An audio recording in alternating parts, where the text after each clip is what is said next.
Hey everyone, welcome back to My Life Unveiled, where every moment is a revelation and every story is a journey. I'm your host, Jasmine Moore, and today we have our good sister friend, Kira, here on our show, where we are going to just unveil a little bit of her life. Welcome to My Life Unveiled.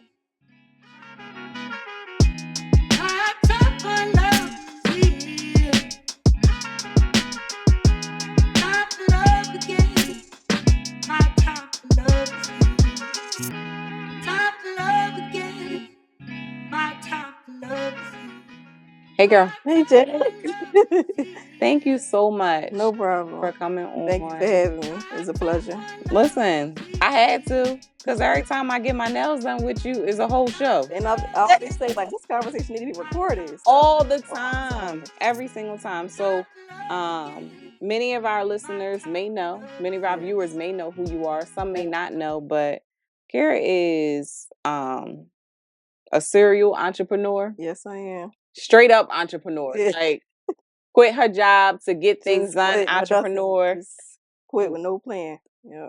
You had a plan. God had a plan. God had a plan. God had a plan. I just didn't know it. You just didn't know it because he done threw some stuff in there Yep. for you. She's a mom, soon to be wife. Yeah, girl. That's another story. Soon to be wife.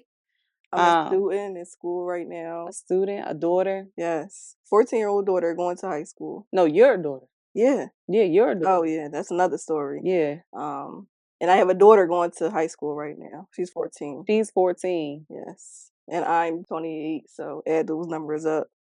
I don't know. Life. It's just life. Yeah. So where did you grow up? Because I know you're not from around. See, you might be around from where we filming at, but you're not from around. See, I really am. A lot of people don't know that. Huh? I was born in Camden. You were. Yeah, I was born in Camden. Just Crestbury. Crestbury. Okay. And we moved to Philly when I was either 6 or 7. I can't remember the exact age, but I grew up in Philly and just moved back to Philly like 5 years ago. Mm-hmm. So that's how people really don't remember me because I was a kid. Mm-hmm. But I just moved back down here. You just moved back down. How is that moving back? It changed my life for the better, and that's why I wanted to get out of Philly because I wanted to give my daughter a better school district. Yeah. So that was the whole plan. But I didn't know, like, moving out here, it was just going to change my life. Did a whole 360. Yeah. So I don't regret nothing.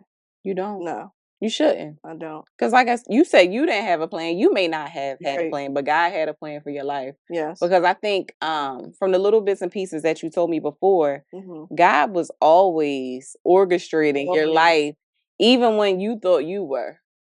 Yes. He made sure that your eyes remained on him throughout the whole process, especially with being an entrepreneur. Right. And then being a mom in general. And I'm telling you, it's just yesterday, I'm like, is this really for me? Like, I question it every single day, but things just pop up left and right. And I think that's just a test. Like, is this from God? Right. Because everything that happens is a part of the plan. I just got to pay attention to it. Right. And just try to grasp like the positive from it and not so much of the negative. Right. But like I said just the other day, I'm like, I don't think I can do this no more. Maybe this entrepreneur life not for me, but that's a part of it. Absolutely. And I think that's just what keeps me going. Absolutely. Because I know if you stop being an entrepreneur and doing nails, I'm going to have a whole fit. Okay? Because first of all, look at your nails. Yes. You did them yourself. Yeah. Like, you are a traveling nail technician. It's not easy. Like I always say, like a few years down the line, I don't see me doing nails forever. Yeah. Like it's taking a toll on my body, my mental health. Sometimes I feel like I'm a therapist. Like it can be a lot. It can be draining. So it's of course doing nails is not the bigger purpose or picture, I should say, but that's some in the space of figuring it out. Right. Like doing nails for me is just it's that I don't know what's the term, but it's what's guiding me to my purpose. It's opening the gates. It is. It's opening the gates. It's like I don't know. It's like it's a gift God gave me to bless me, but to figure it out. Yeah. Like to put me in certain rooms and connect me with certain people to where I need to be. Yeah, because the first time I met you, it was at a small group. I forget what it was, but we were at a small group where we were just talking about life. Yeah. Like just peeling it all apart. Yeah. And that was amazing. That was crazy because that was a a traumatic space in my life when I first met you. That's when I was living in Philly. Yeah. I had Ubered from Philly to Camden to go to Apollonia YGG event It she was used to have YGG. at the library. And I told you before, like you was the first Black woman I met in person that said, "Oh, I wrote a book." I'm like, "Oh, we could do that." So it gave me hope, and I still have that book to this day. And you were just always a woman I looked up to, especially when I met you and you said that. So I always say to you, like, you a woman I aspire to be. Like, thank you, and just doing your nails, I was just like, oh, I'm doing Jasmine nails today. Like it was just big to me. So Thank you. no problem.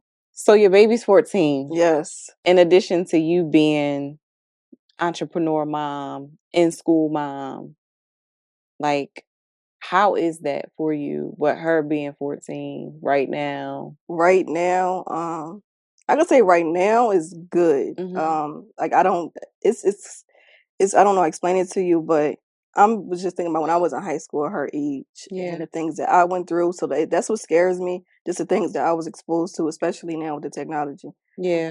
But my girl is good. Yeah. Like she's a split image of me, and like She looks just I like you. raised another Kara. Like so, it's like I know who she is, and I'm comfortable with that. But it's just like I'm afraid of the people that's gonna be around her, Yeah. influencing her. Yeah. But as long as you continue to influence her in the right Right. direction and keep God first the way that you do, Yes. she's going to be perfectly fine. She's Yes. always going to find her way back to mommy and God no matter Yes.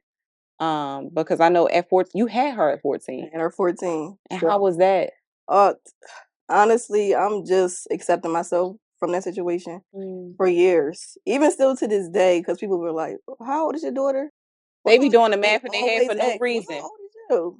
28. Yes, I had her when I was 14. Mm. Because I always people are quick to judge me. You don't know where I came from, my story, Right. how it happened, or Right. whatever the case may be. But people always judge you when they hear that you had a baby so young. Yeah. So that's why I was afraid of always saying it. But like I'm in the space now where I accepted it. Right. Because I hated it for years, like even just mentioning her, to be honest. But I just know I did a good job. I did a damn good job with my daughter, and Yes, I'm you proud did. of myself. So it's Yes, like, you why did. not be proud to talk about it more often? Right. And you have to talk about it because no matter what, there's always going to be someone who's able to relate to your story. Right. I was a teen mom. Mm-hmm. If I didn't talk about the things that I went through after getting pregnant, finding out I Right. was pregnant, going to my prenatal visits, trying to finish school, all that Man. good stuff. Like if we don't talk about that, then the girls behind us don't even think that it's Exactly. They possible. don't know it's possible. And that's why I do share my story, share whatever I went through, because I know it's young girls out here like don't know how, they don't have help, they don't have their people to guide them, and they don't feel like it's possible. The same space that I was in around that age, I just thought my life was over, as many people has told me. And they think they got to give up. Yeah, exactly. And you do not have to give up. Yeah, you don't. You do what God tells you to do. And He's going to provide. Right. Is it going to be hard? Absolutely. Right. Absolutely. It's going to be tough. It's going to be an obstacle, but it's something that you're going to push through. And you pushed through it amazing. Thank you. You Thank really you. did. Like when I saw the picture of your daughter graduating in 8th grade, I'm like, girl, cry like a baby. and she looked just like like you. I'm like, all right, so that's her and that's her. She looked just like you. Thank you. Like you're doing a great job. Thank and just being able to get through that space of no longer feeling ashamed. Yeah. Like what did that process look like for you? Oh man. Honestly, I don't know. It was just a lot of trials and error. Like I just felt like I had to be perfect. I had to be a mom all the time. It was just all about her. And I'm just learning like, oh, I have to take care of myself in order to take care of her. So, but it was always, oh, my daughter. My daughter always had to, whatever I had to do, whatever I had to do to provide for her.